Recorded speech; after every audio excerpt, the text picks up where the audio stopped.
Hello guys, welcome to our channel XY group defence academy. तो कल के topic में या पिछली क्लास में मैंने आपको विमाओं के बारे में जानकारी दी थी और विमाओं को खत्म किया था कल मैंने।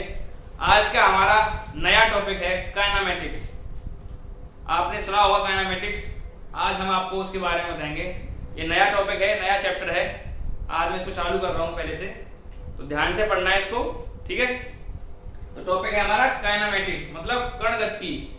कोई किसी कण की गति वो होती है आपकी काइनेमेटिक्स, ठीक है। तो पहले हम आपको गति के बारे में कुछ जानकारी देंगे। गति क्या होती है आपको वैसे याद तो होगा गति के बारे में, बट मैं आपको दोबारा जानकारी दे रहा हूँ। जब गति की डेफिनेशन लिखी हुई यहाँ पे, तो एक वस्तु को किसी निर्देश तंत्र के सापेक्ष अपनी स्थिति में बदलाव।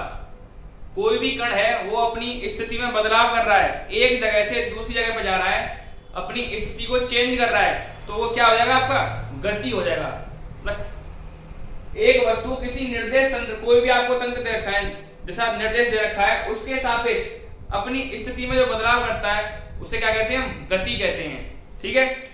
जैसे मान लो कोई वस्तु यहाँ पे रखी हुई है, इसको यहां से यहां जाना है, तो ये यहां से यहां गई, तो ये क्या हो गई, इसकी गति हो गई। इसने अपने निर्देश तंत्र के सापेक्ष क्या किया, गति किया है, एक जगह से दूसरी जगह अपनी स्थिति में बदलाव किया है। तो जो बदलाव होता है उसे क्या बोलते हैं, हम गति बोलते हैं, ठीक है।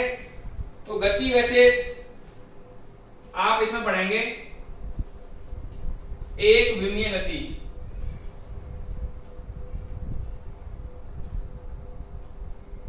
Motion in 1D। सेकंड है आपका motion in 2D and motion in 3D। तो मोशन इन 1D मतलब एक विमीय गति कौन कौन सी होती है, जो बिल्कुल सीधी रेखा में जो गति होगी वो आपकी कौन सी होगी, एक विमीय गति होगी। इसको बोलते हैं हम लीनियर मोशन। आपने पढ़ा हुआ लीनियर मोशन, जो सीधी रेखा में जो गति होती है उसको बोलते हैं हम एक विमीय गति, 1D मोशन, लीनियर मोशन या रेक्टिलिनियर मोशन आपने पढ़ा होगा। जो गति आएंगी आपकी 1D में वो आएंगी लीनियर और रेक्टिलिनियर, इसका नाम दूसरा आपने फेस में होता है रेक्टिलिनियर मोशन, ठीक है। और आपकी मोशन इन 2D होती है, इसको बाद में पढ़ेंगे, पहले हम 1D के बारे में बात करेंगे। 2D में क्या आती है आपकी होगी वृत्तीय गति हो गई। वृत्तीय गति कैसे, मान लो कोई पॉइंट यहां से इसमें गति कर रहा है, तो ऐसे जा रहा है, मतलब आगे भी जा रहा है और ऊपर की तरफ भी जा रहा है, तो ये आपकी कौन सी हो गई, 2D मोशन हो गया। या फिर आप ले लो परवलय, पैराबोला, पढ़ा होगा आपने परवलय के बारे में। तो आगे भी जाता है और ऊपर की तरफ भी जा रहा है, मतलब दो दिशा में गति करता है, तो उसे क्या बोलते हैं, मोशन इन 2D, ठीक है। इसके बारे में आप केमिस्ट्री में पढ़ोगे, आपने देखा होगा गैसेस देखी आपने, गैस। तो गैसों की जो गति होती है वो 3D मोशन होता है। तो गैसों की गति होती है, आप केमिस्ट्री पढ़ेंगे आप इसको, मोशन इन 3D को। आपकी फिजिक्स में motion in 1D and motion in 2D। तो आपको अभी मैं मोशन इन 1D के बारे में बताऊंगा, एक विमीय गति, ठीक है। हाँ, तो देखो आगे आपको मोशन इन 1D के बारे में बताएंगे। अब मैंने आपको भी बताया था कि गति 3 टाइप की थी, motion in 1D, 2D and 3D। तो अभी हम बात करेंगे केवल 1D के बारे में, मोशन इन 1D, एक विमीय गति। तो एक विमीय गति क्या होती है, जो एक सीधी रेखा में जो गति होती है उसको बोलते हैं एक विमीय गति। बिल्कुल एक सीधी रेखा में जो गति होगी उसे बोलेंगे हम एक विमीय गति, ठीक है। तो उसके जो कोई उसमें एक विमीय गति में बहुत से वो आते हैं, टॉपिक आते हैं। पहला है इसमें टाइम। टाइम मींस समय।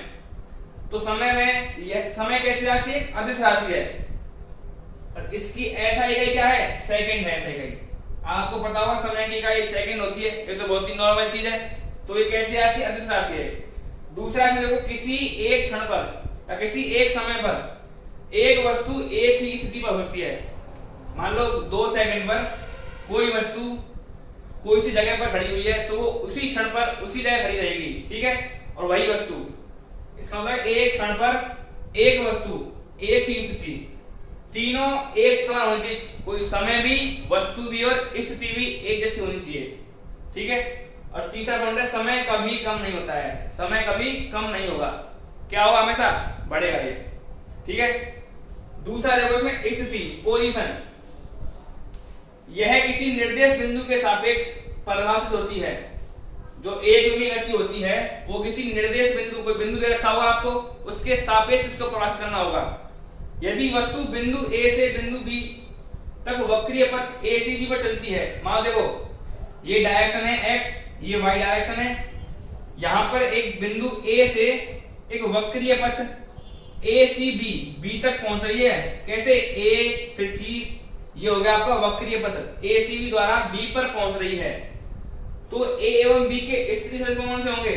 A का तो होगा आपका R1 वेक्टर, B का होगा आपका R2 वेक्टर। तो इनको इससे करेंगे परिभाषित। A कोई बिंदु A पर है वस्तु, उसे B पर पहुंचना है, तो वक्रीय पथ कौन सा हो गया इसका? ACB इसका वक्रीय पथ हो गया।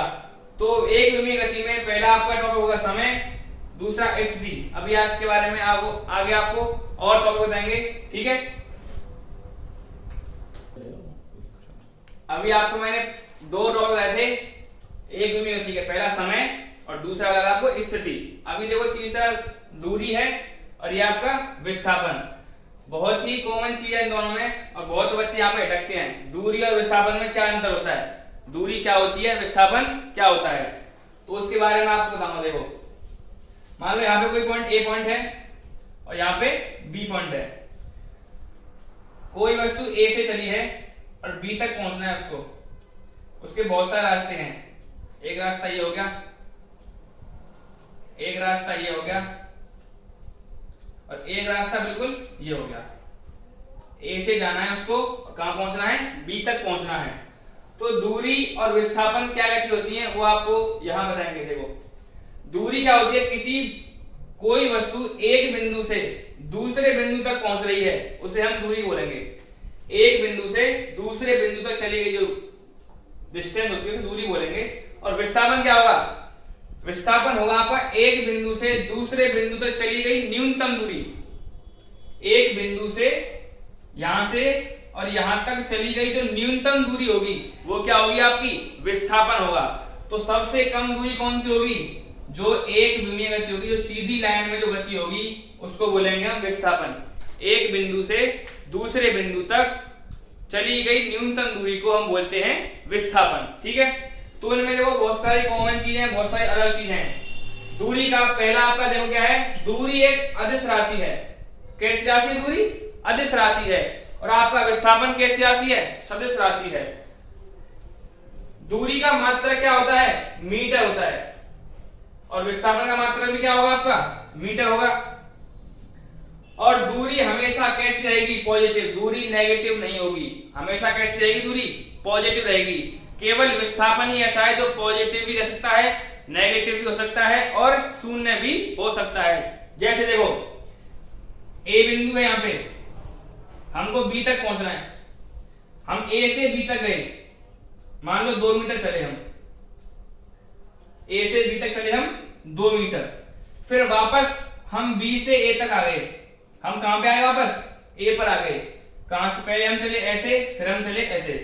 A से B तक गए 2 मीटर, फिर B से A तक आए। तो हमारी दूरी तो हो जाएगी कितनी? 4 मीटर हो जाएगी हमारी दूरी। पर हमारा विस्थापन क्या हो जाएगा? हम देखो A पे चले, A पे ही आ गए, तो विस्थापन क्या हो गया हमारा? शून्य हो गया। विस्थापन शून्य हो सकता है लेकिन दूरी कभी भी शून्य नहीं होगी। दूरी क्या होती है? हमेशा पॉजिटिव रहती है। हम 2 चले और 2 ही क्या आ गए? हम वापस आ गए। तो दूरी क्या हो गई? 4 हो गई। विस्थापन हमारा क्या हो गया? शून्य हो गया। तो ध्यान रखना, विस्थापन शून्य हो सकता है लेकिन दूरी कभी भी शून्य नहीं होगी। विस्थापन नेगेटिव भी हो सकता है, पॉजिटिव भी हो सकता है, ठीक है। अभी देखो आगे,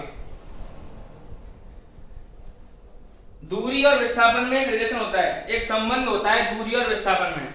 तो वो संबंध क्या होता है?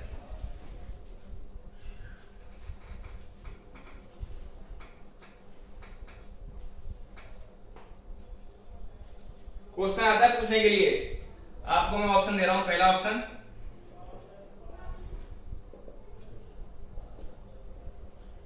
तीन ही होता है, चलो।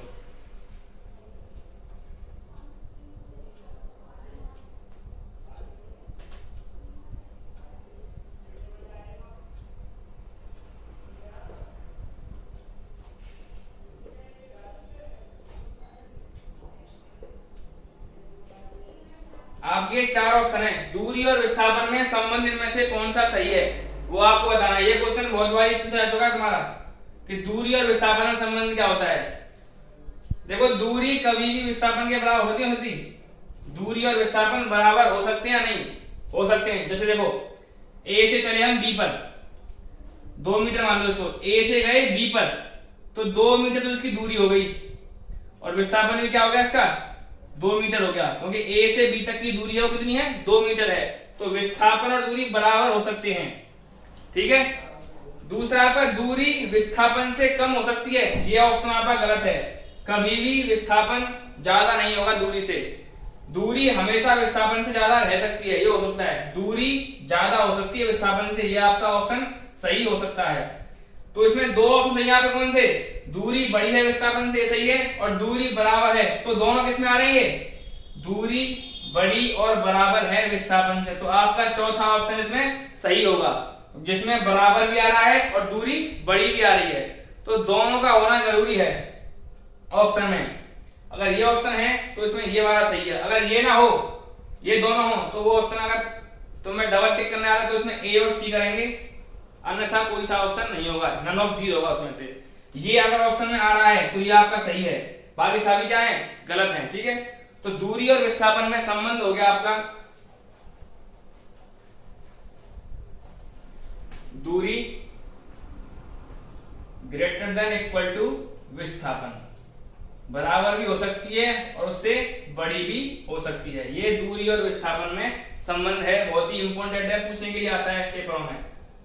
और इसको याद है, विस्थापन 0 हो सकता है लेकिन दूरी कभी भी 0 नहीं हो सकती है। ठीक है गाइस, तो इसको देखो यार। अभी मैंने आपको गति और विस्थापन के, दूरी और विस्थापन के बारे में बताया था।